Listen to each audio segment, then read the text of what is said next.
Welcome to FirstWord Pharma's News Roundup for November 2nd, brought to you today by editorial researcher Olivia Roger.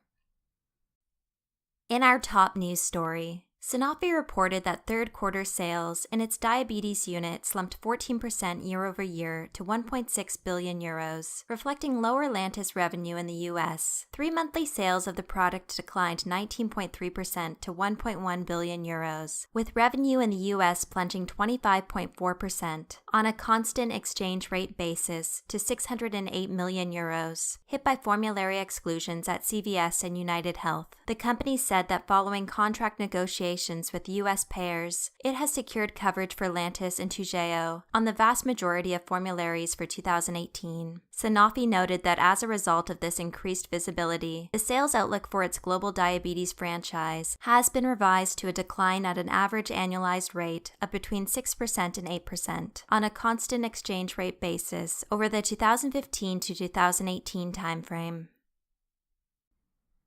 In other news, the FDA granted a breakthrough therapy designation to GlaxoSmithKline's GSK 2857916 for use as a monotherapy in patients with multiple myeloma who failed at least 3 prior lines of treatment, including an anti-CD38 antibody, and are refractory to a pre-TSM inhibitor and an immunomodulatory agent. Analysts at Liberum recently suggested that the investigational anti-B-cell maturation agent monoclonal antibody drug conjugate could be a potential blockbuster.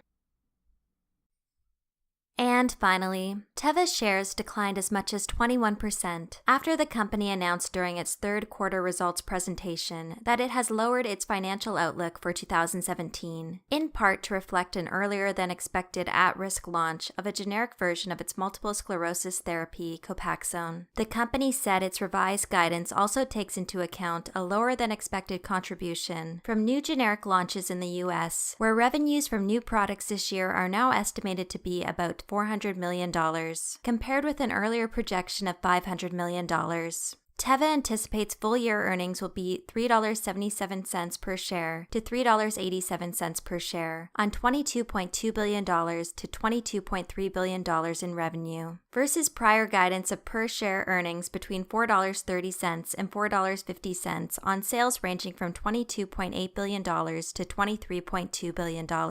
Teva also attributed the lowered guidance to increased price erosion and volume declines in its U.S. generics business, including greater competition for its authorized generic version of the attention deficit hyperactivity disorder drug, Concerta.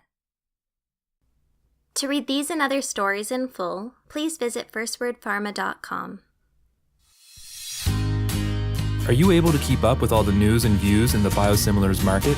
FirstWord's Biosimilar Index is the only dedicated biosimilar and non-comparable biologics intelligence tool available.